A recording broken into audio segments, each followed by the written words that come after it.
Magandang araw mga kadimalupig. Siguro napansin nyo, iba yung tasa ko. Panama Canal. At ang kabina ko, ito, Captain Kevin. At kalimitan, iba-iba yung laki. Pero kalimitan yung kabina ng kapitan, marami pintana. Kasi para kita ng kapitan, halos sila kahit nasa loob ng kabina, kita yung barko, especially yung forward, kung may traffic, etc.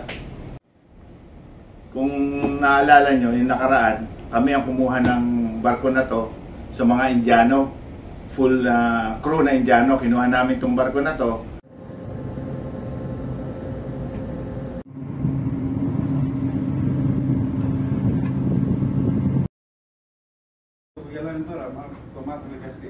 In Filipino is mabuhay. How about in India? Zero! At puro pogi ang pumalit. Mga poging, mga gwapo, mga Pinoy. Si Lord, si Crucero. Oh, nagkagulo ngayon dito sa court, oh. Pinanonood nila kung ano. Para daw patas ang hatian. Pons lang muna kami. Oh, taas na kamay ng ayaw na maglaro. Taas! Ay, nagpipis ka lang.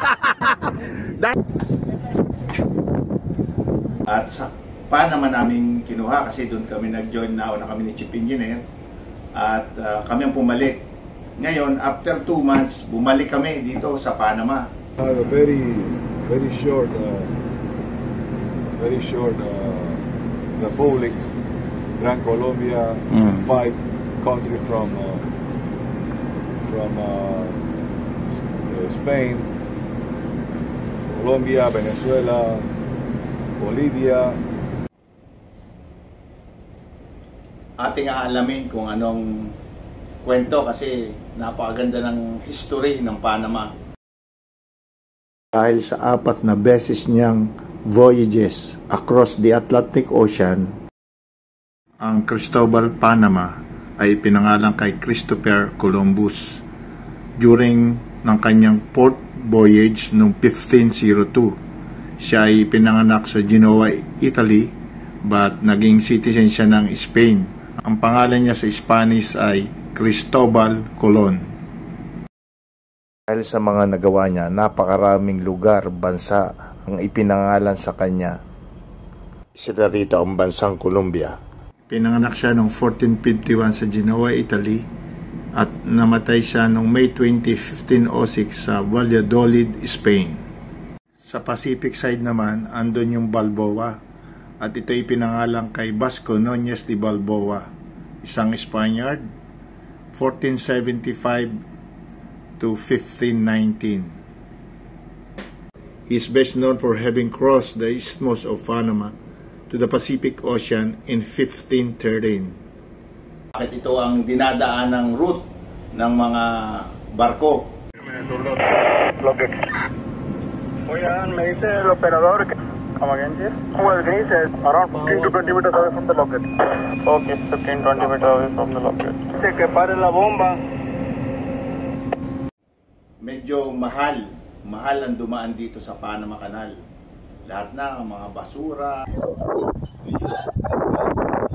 $1,279.90 Kung sa peso, sa pera natin ay about 180,000 pesos. Mga pagdaan sa kanal, pero bakit itong pinipili ng mga may-ari ng barko, ng mga charterer? Bakit itong Panama Canal ang pinipiling ruta ng mga barko?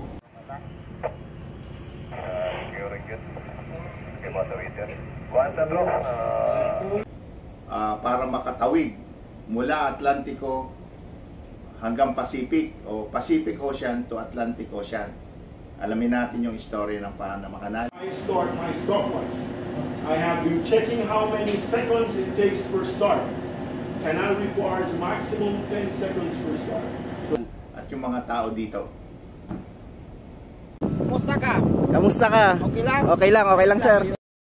Sa Beaumont, Texas, USA kami nag-loading ng ultra-low sulfur diesel or ULSD na cargo.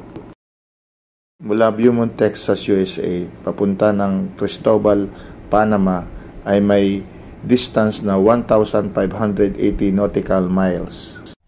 Nag-average speed kami ng 11.3 knots per hour at kung i-convert mo sa kilometers, ito ay 20.9 kilometers per hour.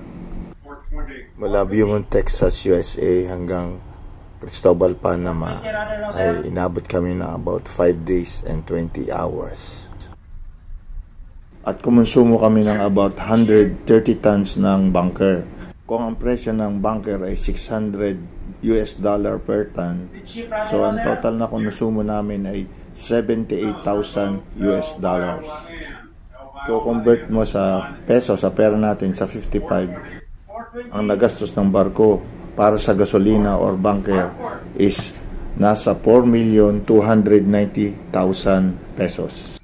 Ang daladala naming cargo ay 39,261 na ULSD. At kayo na mag-compute kung magkano ang halaga ng aming daladalang cargo. Si Chipmate ang mag-aangkor. Siyang kapitan ngayon. Nag-anchor muna kami sa outer anchorage ng Cristobal, Panama, at kinabukasan ay sa inner anchorage naman kami nag-ankla.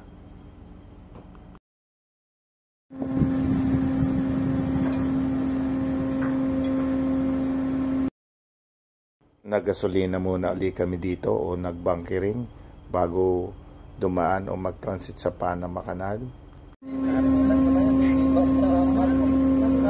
Mahilig ka pala sa kipar.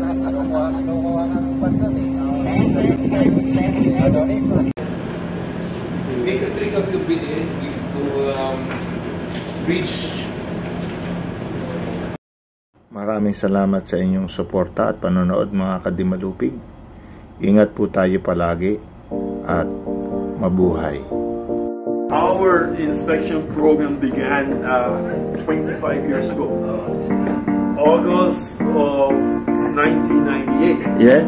And I'm the only remaining founding inspector of our inspection program. So I have Congratulations! Huh? You are the senior, the most I have a little experience.